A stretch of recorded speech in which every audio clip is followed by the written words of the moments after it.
পছন্দ করে, বাট ছেলেরা সেটা দেখাতে পারে না। আমরা মেয়েরা যেটা বলি যে হ্যাঁ আমাকে এটা দাও, ওটা দাও, সেটা দাও, সেটা ছেলেরা দেখাতে পারে না। বাট আমরা মেয়েরা যদি একটু ইকুয়াল এফোর্ট দিই, আমার মনে হয় ছেলেদেরও সেটা ভালো লাগে। বললো না, আমার কনফিউশন লাগছে যে আদৌ এটা ঠিক রাস্তায় ঢুকলাম কিনা। আমার গোলাপটা না শুকিয়ে আমসিনা হয়ে যায়, ওকে তো এখানে রুমেও আমি দিতে পারি না। কোনোদিন কাউকে দেখেছো নার্সিংহোম থেকে বেরিয়ে ফুচকা চা সব? This is for you. Thank you. এটা কোথা থেকে কিনলে? কিনেছি, তুমি এটা ব্লগে দেখতে পাবে। কিন্তু এখন তোমরা গায়ে উঠবে না পাপার, নাক উঠাতে যেতে বাবার না লাগে, ঠিক আছে? Hello everyone, welcome back to the channel, to our new blog. আশা করছি সকলে তোমরা খুব ভালো আছো। এখন বেজেছে ঘড়িতে ডট 11:20। আমার ঠিক ছিল কালকে যেটা তোমাদেরকে বললাম যে সকালবেলা 8:30 থেকে 9টার মধ্যে ওখানে চলে যাব, কিন্তু ওই সকালবেলা ফোন করেছিল, ফোন করে বললো যে এত তাড়াতাড়ি এসো না, কারণ হসপিটাল থেকে প্রসেসিং করতে শুরু করবে হচ্ছে 10টার পর। তো তোমাকে বেকার 2 ঘন্টা আরও এক্সট্রা বসে থাকতে হবে। আর এমনও নয় যে সারাক্ষণ আমি ওর কাছে গিয়ে বসে থাকতে পারবো, সেটাও সম্ভব নয়। তো যাই হোক না কেন, ও আমাকে বললো যে তুমি মোটামুটি হাতে টাইম নিয়ে 12টা 12:30টার মধ্যে এসো, তাহলেও হবে। তো আমি এদিকে কাজবাজগুলো কিছুটা গুছিয়ে নিলাম, আমি একদম রেডি হয়ে গেছি। আর এবার আমি একটুখানি খেয়ে নেবো। আমি বললো একদম না খেয়েও এসো না, কারণ ওরও সকালবেলা ব্রেকফাস্ট হয়ে গেছে, একদম ঠিক আছে। সকালবেলা ডক্টর এসে ওকে দেখে গেছে। দিদি এটা গরম হয়ে গেছে?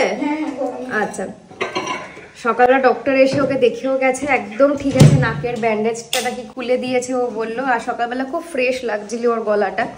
আর সকালে ব্রেকফাস্টে দিয়েছিল হচ্ছে ব্রেড, তার সাথে ছিল কলা, ডিম সেদ্ধ, আর কি বললো তাহলে স্যুপ ছিল। তো খুব ভালো একটা ব্রেকফাস্ট। তো ও ব্রেকফাস্ট করে বসে আছে, কতক্ষণে আমি যাবো ওয়েট করছে এখন। তো 11:20 বেজে গেছে। আমি 10 মিনিটের মধ্যে ফটাফট এই খাবারটা খাবো, দিয়ে আমি 11:30টার মধ্যে টার্গেট রেখেছি বেরিয়ে যাবো এখান থেকে।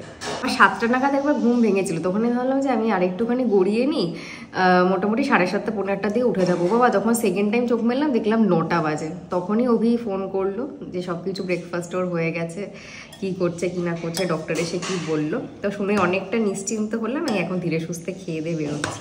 আর 11:30টা টার্গেট রেখেছিলাম, বাট 11:15 বেজে গেছে। বেরোনোর আগে তো ঠাকুরকে একবার দর্শন করতে এসেছি। আর তোমাদেরকেও একটুখানি দেখিয়ে দিই, আজকে বাবা আসছে বলে দেখো ছেলেরা একদম নতুন জামা কাপড় পরে রেডি। আমার তো খুব পছন্দ হয়েছে। দেখো ওদের 3 জনের টুপিটাও আমি কালকে নতুন কিনেছিলাম। আমার খুব ভালো লাগছে ওদেরকে দেখতে, প্রথমবার ওরা পঞ্চু পরেছে। তো তোমাদের কেমন লাগলো তোমরা কিন্তু কমেন্ট করে জানিও। আমার ভীষণ কিউট লেগেছে এটা। আমি পরে দেখি, কালকে তো খুব একটা কালেকশন ছিল না দোকানে, আমি পরে আস্তে আস্তে যখন শীতের আরেকটু কালেকশন ঢুকবে তখন আরো কটা পঞ্চু কিনে নিয়ে আসবো ওদের জন্য।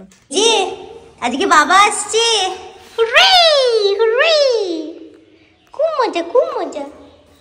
দুজনে এখন ওয়েট করছে পাপার জন্য, কিন্তু পাপার গায়ে ঝাপানো তো যাবে না। এর জন্য ডক্টর একদম কটা দিন কি প্রায় 2-2.5 মাসের জন্য ডক্টর একদম রেস্ট্রিকশন দিয়ে দিয়েছে যে একদম ঝাপাঝাপি করা যাবে না, নাকটা যাতে একদম ঠিকঠাক থাকে। ওরা প্রচন্ড গায়ে ঝাপায়, স্পেশালি হচ্ছে এই ছোটটা, মানে অভিকে দেখলেই সবার আগে ও মুখ চাটতে গায়ে উঠে পড়বে। তো তাই হোক, আমার মনে হয় আজকে একটু বেশি ঠান্ডা লাগছে, জানি না রোদটা উঠেছে মনে হয়, ঠান্ডাটা একটু পড়েছে।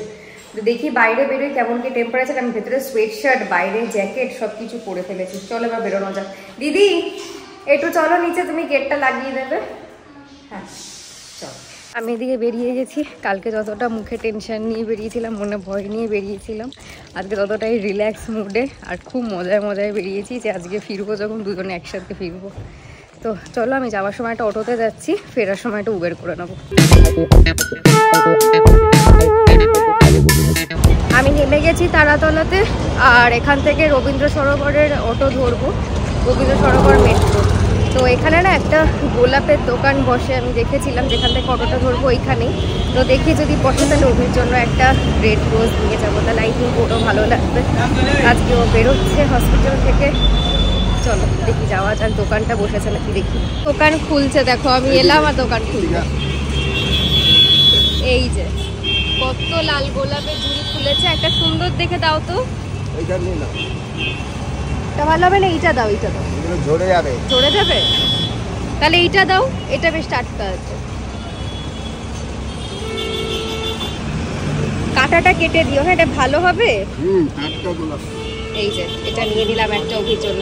আমার মনে হয় ছোট ছোট জেস্টারগুলো ছেলেরাও পছন্দ করে। হ্যাঁ হ্যাঁ হ্যাঁ হ্যাঁ ছেলেরাও পছন্দ করে। শুধু মেয়েরা কেন, আমরা কেন এক্সপেক্ট করবো যে শুধু ছেলেরাই এটা আমাদের জন্য করবে? দুতরফাই রিলেশনশিপে সেই এফার্টটা দেওয়া উচিত, এটা আমার একদম ব্যক্তিগত মতামত। ছেলেরা সেটা দেখাতে পারে না, আমরা মেয়েরা যেটা বলি যে হ্যাঁ আমাকে এটা দাও, ওটা দাও, সেটা দাও, সেটা ছেলেরা দেখাতে পারে না। বাট আমরা মেয়েরা যদি একটা ইকুয়াল এফার্ট দিই, আমার মনে হয় ছেলেদেরও সেটা ভালো লাগে, কারণ ওদেরও তো একটা ইচ্ছা অনিচ্ছা সব কিছুই আছে, কিন্তু ওরা মুখ ফুটে কখনোই কিছু বলে না। আর এই দেখো দামি গিফট দিয়ে কিছু হয় না, এই একটা গোলাপ, একটা চকলেট, এগুলোই অনেক কিছু ম্যাটার করে একটা রিলেশনশিপে। আমার কাকু এখানে রাখলাম টাকাটা। 10 ইয়ার্স রিলেশনশিপের মানে অভিজ্ঞতা থেকে আমি জাস্ট এই কথাটা তোমাদের সাথে শেয়ার করলাম। কারণ আমরা মেয়েরা আমার মনে হয় সবসময় কমপ্লেন করতেই ব্যস্ত থাকি, এটা কেন হলো না, ওটা কেন হলো না, এইটুকুনি এফার্ট দেওয়াই যায়। চলো রোজ নেওয়াটা কত হলো? 10 টাকা। 10 বলে আমি 50 দিলাম, তো তুমি তো 40 টাকা দিয়েছি, কিন্তু টাকাগুলো পুরো লুচি ভাজা হয়ে গেছে। ঠিক আছে, আর কি করা যাবে, চালিয়ে নেবো অটোতে।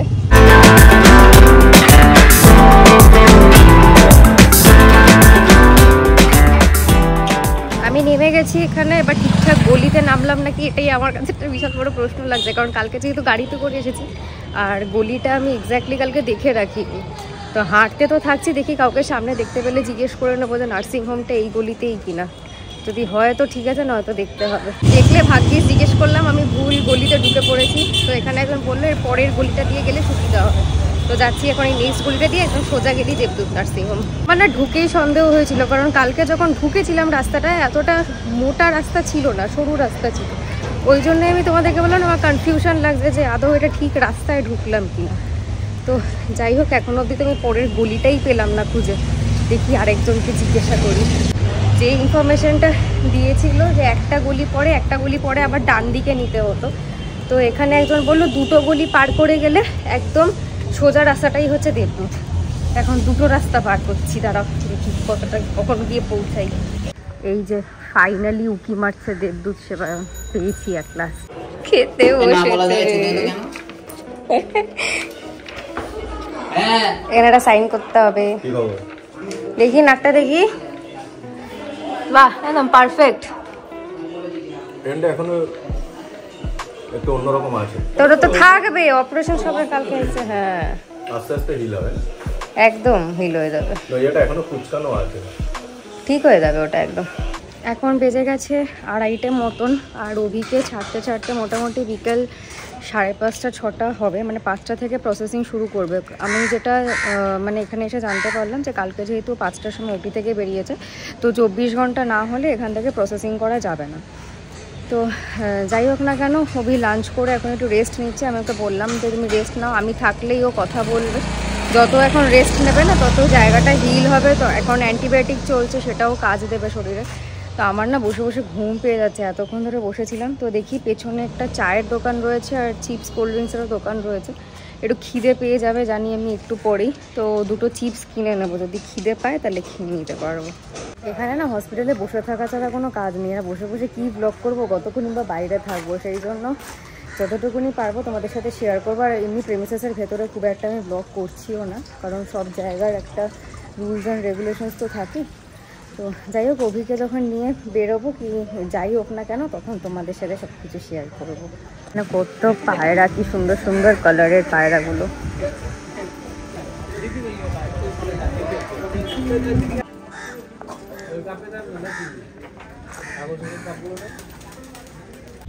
আমার গোলাপটা না শুকিয়ে আমসিনা হয়ে যায় ওকে, তো এখানে রুমেও আমি দিতে পারিনি। তো যাই হোক, এখানে পেছনের দোকান থেকে আমি একটা কুরকুরে, একটা বাদাম আর একটা ছোলা ভাজার প্যাকেট নিয়েছি। আর কপি কোড দেখলাম এরকম রিসেন্ট দেখছি, এটা এখানেই প্রথমে দেখলাম। এটা এই চকোফিল যে রোলসগুলো হয় না, আমরা ছোটোবেলায় খেতাম, এটা কপি কোড বেরিয়েছে কফি ফ্লেভারের। তো এটা একটা নিয়ে, এটা দুটো নিয়েছি, এটা এখন একটা খাচ্ছি। এটা বেশ ভালো লাগে কফি ফ্লেভারটাতে, ঘুমটাও কাটবে আই গেস। এটা খেতে একদমই কফির মতো না, মানে কফি ফ্লেভার এটাতে নেই, বাট যেটাই হোক ভালো খেতে বেশ। তো এটা খেয়ে আবার একটু ভেতরে ঢুকে বসবো, একটু ঘুমটা কাটলো। এতক্ষণে অভির কেবিনটা একটুখানি ফাঁকা পেয়েছি। আর আমি দুপুরবেলা যখন এসেছিলাম তখন এসে দেখছি যে ও ভাত খাচ্ছে, এখন এসে দেখছি যে ও চা খাচ্ছে। এখানে তো কোনো ফিস্ট চলছে ছেলের একেবারে। বাড়িতে গিয়ে ভালো লাগবে তো ওই ফিস্টটা ছেড়ে, আড্ডা ছেড়ে।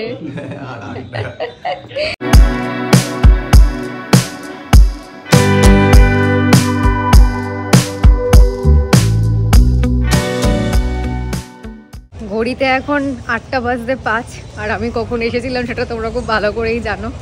তো ফাইনালি আমাদের সব কিছু কমপ্লিট, ফর্মালিটিস যা ছিল সব কমপ্লিট। আমি এখন হিরোকে নিয়ে বাড়ি যাচ্ছি। ওকে দেখে কেউ বলবে ওর অপারেশন হয়েছে, ভাবো কত মনের জোরে। কোনো রেস্ট্রিকশন নেই, হ্যাঁ ডক্টর সব বলেছে কিছু করতে পারি। একদম। আর ওকে মানে ওর যেরকমভাবে অপারেশনটা হয়েছে দেখলেও বাইরে থেকে বোঝা যাবে না, একদম ইন্টারনালি ভীষণ সুন্দরভাবে কাজ হয়েছে। তো চলো আমরা অটো করেই যাচ্ছি এখন, যাবো তো তারাতলা, তাই তো? হ্যাঁ অটো করেই বেরিয়ে যাবো। হ্যাঁ অটো করেই বেরিয়ে যাবো। আমি অভিকে বলেছিলাম উবেরে যাবো। উবের কতক্ষণে আসবে না আসবে কোনো ঠিক নেই। একদম, আমি অভিকে বলছিলাম উবেরে যেতে, বাট অভি বললো যে ডক্টর যখন কোনো রেস্ট্রিকশন দেয়নি আমি অটো করেই যাবো। আমি ঠিক আছে হ্যাঁ, আবার অটো করে। আর ডক্টর এত ফ্রেন্ডলি, এত কোঅপারেটিভ, মানে খুবই ভালো। ডক্টর, নার্সিং হোম মানে দুটোই একদম এক্সেলেন্ট। একদম মানে স্টাফ বিহেভিয়ার বলো, কোঅপারেশন বলো, মানে ডক্টরের কাছ থেকে আমি তোমাদের কালকে থেকেই বলছি যে উনি যেভাবে কোঅপারেট করেছেন আমাদের সাথে, মানে যাওয়ার আগেও দেখা হলো কিছুক্ষণ আগে, এক সপ্তাহ পর ওনার সাথে আমরা দেখা করতে যাবো চেম্বারে, একটা নর্মাল চেক আপের জন্য আর কি। তো চলো যাই, ঠান্ডাটা বেশ ভালোই আছে বাইরে, ভেতরে তো বেশ গরম গরমই লাগছিল, কিন্তু বাইরে ভালোই ঠান্ডা রয়েছে। বেরিয়েই চা খেতে হবে নাকি? একদম, ডক্টর বলে দিয়েছেন কোনো রেস্ট্রিকশন নেই আমার। একদম, বেরিয়ে আমরা চা খেতে দাঁড়িয়ে পড়েছি। চলো প্রথম চা এসে গেছে। শুধু বলেছে নাকে যাতে ধাক্কা না লাগে। তুমি লিও দেখে অবি আমার, হ্যাঁ লিও সিম্বার থেকে সাবধান, আর বাকি যাই করো। চিয়ার্স। চা খেয়ে আমরা দাঁড়িয়ে পড়েছি যে ফুচকা খেতে। ভাবতে পারছো আমাদের ক্রেজ। অপারেশন করে বেরিয়েছে ঠিকই, বাট কোনো কিছু রেস্ট্রিকশন নেই শুনে আমরা একদিন জাস্ট আলাদা ছিলাম, এটা খুব মিস করছিলাম। তো যাই হোক, আগে ফুচকাটা, কাঁচা লঙ্কা ঝাল দিও। হ্যাঁ এরকম কোনোদিন কাউকে দেখেছো নার্সিং হোম থেকে বেরিয়েই ফুচকা চা? আর তারপরেও নার্সিং হোমে গেছে কিন্তু নিজে ড্রাইভ করে, এরকম আমি কাউকে দেখিনি। নিজে ড্রাইভ করে নিজের ওটির দিন যাচ্ছে নাকি পেশেন্ট, ও সব থেকে বেশি কুল ছিল, আমি বেকার টেনশন করছিলাম। তো যাই হোক, তাহলে সব ভালো ভালো হয়ে গেছে। এবার আমরা ফুচকা ভোজন করি। আস্তে হাঁ করতে পারছো?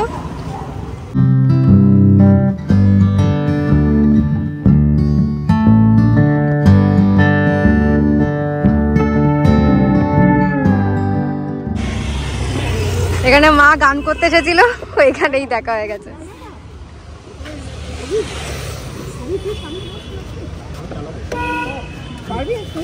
বাবাও চালিয়ে তো অপারেশনের দিন তো ওই এলো, ওর ওটি ওই এসেছে।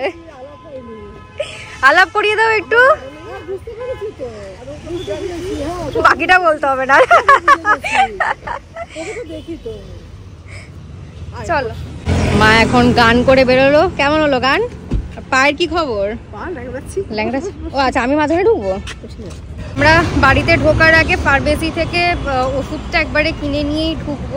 কিছু কিছু ওষুধ তো দিয়েছে, তার মধ্যে খাওয়ার মেডিসিন মনে হয় খুব সম্ভবত 2 কি 3টে রয়েছে, বাকি বেশিরভাগই নেজাল স্প্রে 2টো আছে, আর অয়েন্টমেন্ট দিয়েছে যাতে তাড়াতাড়ি শোকায় আর কি, হিল হয় জায়গাটা। তো চলো আগে মেডিসিনটা কিনে নিই, তারপরে এখান থেকে চলে যাবো হচ্ছে বাড়ি। আমি না এখনো অবধি ওকে গোলাপটা দিতে পারিনি, জানো তো। হসপিটাল থেকে বেরিয়ে আসলে ফুচকা খেলাম, চা খেলাম, তারপরে এদিক ওদিক মানে হেঁটে হেঁটে যাচ্ছিলাম আর কি। মায়ের যেখানে প্রোগ্রাম হচ্ছিলো, মায়ের একটা ফাংশন ছিল, গাড়ি অবধি হেঁটে হেঁটে আসলাম, ওখানে রাস্তার মধ্যেও দিতে পারিনি। আর মায়ের সামনে দিতে না আমার সত্যি কথা বলতে লজ্জা লাগে। আমরা দুজন থাকলাম গাড়িতে, আমি আলাদাভাবে দিলাম ঠিক আছে, কিন্তু যতই জানুক একটা, যাই করুক একটা তো লজ্জা লাগেই, সেটা দিতে পারিনি। তো দেখি, ও এখন অবধি জানে না আমি কিনেছি, দেখেনি এখনও, ব্যাগে তো রয়েছে আর কি ওটা। আমাদের মানে গোলাপের পাপড়ি ঝরে হয়তো শুধু ভেতরের ডান্ডাটা ওকে দিতে পারবো না। দেখলাম এখন শীতকাল তো টাটকা রয়েছে ফুলটা। তো দেখি, আমাদের এখনও অর্ধেক ওষুধ আমরা পাইনি। তো সামনে একটা হসপিটাল আছে, ওখানে গেলে সবকটা ওষুধ পেয়ে যাব, ওখানে যাওয়ার পথে দেবো। ও সামনেই একটা ফার্মেসি পেয়েছে, ওখানে গেছে, বললো যে এখানে যদি মেডিসিনটা পেয়ে যাই বেকার ইউমারে তো যাবো না, মানে সামনে যে হসপিটালটার কথা বলছিলাম। দেখো গোলাপটা এখনও টাটকা রয়েছে, আসলে প্যাকেটের মধ্যে ছিল তো, প্লাস যেহেতু শীতকাল, গরমকাল হলে আর এটা থাকতো না, শুধু ডান্ডিটাই পড়ে থাকতো। যাই হোক, আসলে দেখবো কেরম রিয়াকশন হয়, তোমাদের সাথে শেয়ার করছি। দাঁড়াও, এই যে এখানে আমার রেড রোজ একদম রেডি। আসছে, দাঁড়াও, পেছনেই রয়েছে। আমি ক্যামেরাটা অন করে রেখেছি, কারণ আসার পর যদি ভেবা চাকাকে অন না করতে পারি, গোলাপটা লুকিয়ে রাখি। দাঁড়াও আসুক। পেয়েছো? হ্যাঁ, এখানেই পেয়ে গেলাম, আর ওইখানে যেতে হলো না। সব ওষুধ this is for you. Thank you. এটা কোথা থেকে কিনলে? কিনেছি, তুমি এটা ব্লগে দেখতে পাবে কখন কিনেছি, কি কিনেছি। বাহ, তুমি আজকে হসপিটাল থেকে বেরোচ্ছ, ওই যে গিফট নাকি? গিফট, হ্যাঁ। ভালোবেসে দিয়েছি। কত কষ্ট করেছে কালকে ওটিতে, বেচারা হাসতে পারছে না কেন জানো, এই জায়গাটা কালকে সবে সবে হয়েছে না, টান লাগছে পুরো। ও স্বাভাবিক শোকাচ্ছে ও অ্যান্টিবায়োটিকটার জন্য, ওই জন্য একটু তো প্রবলেম হবে প্রথম এক সপ্তাহ, তো একটু প্রবলেম থাকবেই। এরকম দিন দিন দেখতে সেক্সি হয়ে গেলে তো আমার প্রবলেম হয়ে যাবে। কি হবে এবার? তোমাকে ছাড়া আর কাকে দেখবো? তোমাকে লোকে দেখবে না, প্রবলেমটা তো এটা। যদি এমনি সেক্সি ছিলে, আরো বেশি সেক্সি হয়ে গেলে ব্যাপারটা কি হলো? আমার চাপ হয়ে গেল এবার। দেখো ছেলের কত মানে কনসার্ন বাবাকে নিয়ে। যেখানে চ্যানেল করেছিল না ওই জায়গাটা ওরা শুকছে কিরকম ভাবে, দেখো কি হয়েছে বাবার।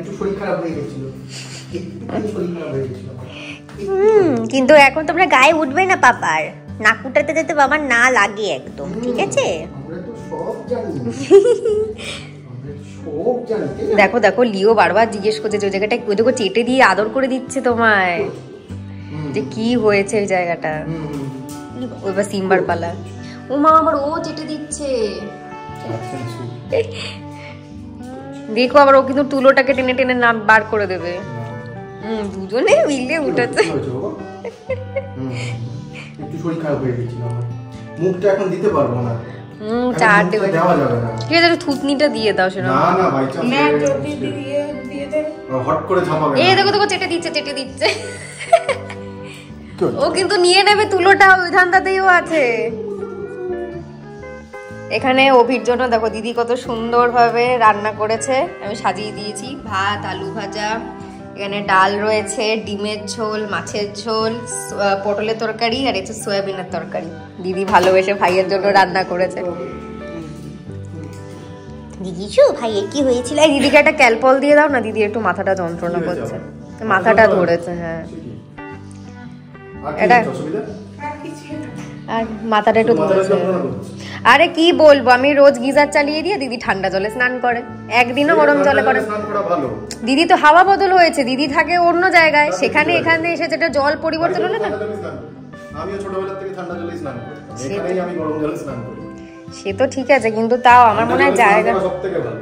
আমার গরম জলে পোষায় না, মনে হয় না চান করেছি গরম জলে। কিন্তু আমাদের বাড়িতে শরীর ভালো থাকে প্রত্যেকদিনই, কিন্তু আমি কোনোদিন নিই না। কিন্তু ব্যাপারটা কি বলতো, আসার পর থেকে দুদিন পরে খুব খুব করে কাশছে, এখন বলছে মাথা যন্ত্রণা, আর কয়েকদিন আগে গায়ে ব্যথা। আমার মনে হয় মানে হাওয়াটা বদল হয়েছে তো ওই জন্য মনে হয় জায়গাটা চেঞ্জ হলে এটা হয়। তাহলে দিদিকে একটা ক্যালপল দিয়ে দাও, দিদি একটা খেয়ে নিলে ঠিক হয়ে যাবে। ওই তো ওষুধের বক্সে, ওষুধের বক্সে ওই টেবিলে। তো দিদির যে জায়গায় থাকে না সেই জায়গায় পলিউশনটা অনেক কম, আর আমাদের এখানে পলিউশনটা এত বেশি না, ওই জন্য দেখবে আমরা যখন পাহাড়ি দেশে ঘুরতে যাই তখন আমরা অনেক সুস্থ থাকি, টেম্পারেচার যতই ওঠানামা করুক আমরা সুস্থ থাকি।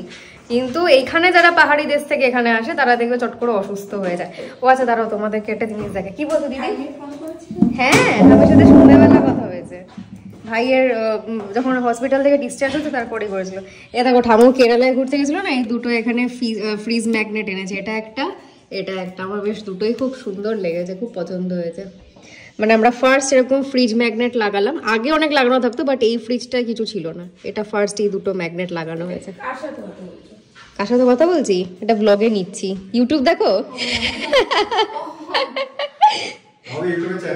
দিদি জানে, দিদি প্রথম দিনই জেনেছে, কিন্তু দিদি চ্যানেলের নামটা জানে না। তুমি দেখতে পাবে তোমাকে, দিদির মোবাইলে সাবস্ক্রাইব করে দেবে। হ্যাঁ দিদিকে একটুখানি ভিডিও কলটা শিখিয়ে দিও তো, দিদি তাহলে বাড়িতে একটু করতে পারবে। আমি দিদিকে বলেছি যে আমি শেখানোতে অগা, ভাইকে বলবে আসলে ভাই ভালো শেখাতে পারবে তোমাকে। এমন কিছু ব্যাপার। তোমাদেরকে কালকে আমি যেমনটা বলেছিলাম যে অভি বাড়িতে যেহেতু আজকে আসছে আর ঠাকুরের আশীর্বাদ ছাড়া কোনো কিছুই ঠিকঠাকভাবে হওয়া সম্ভব না, সেই জন্য ঠাকুরকেও একটা ট্রিট দেওয়া তো বানতে হয়। তো কালকে গুড় বাদাম এনেছিলাম যেটা তোমাদেরকে দেখিয়েছিলাম, আজকে ঠাকুরদেরকে ডিনারে ওটাই ভোগে দিয়েছি। এটা হচ্ছে গোপাল সোনাদের ভোগ আর এই হচ্ছে বাকি ঠাকুরদের ভোগ। তো ঠাকুর এখন খাক, তার মধ্যে আমরাও ডিনার ফিনার করে নেবো, তারপরে আমি গোপাল সোনাতে শোয়াতে আসবো। আমার এত ভালো লাগছে না ওদের এই ড্রেসটাতে, দেখো কি কিউট লাগবে তিনজনকে দেখতে। আমি ফার্স্ট টাইম আসলে পরালাম না পরশুটা, আমার জন্য আরো বেশি মিষ্টি লাগবে দেখতে।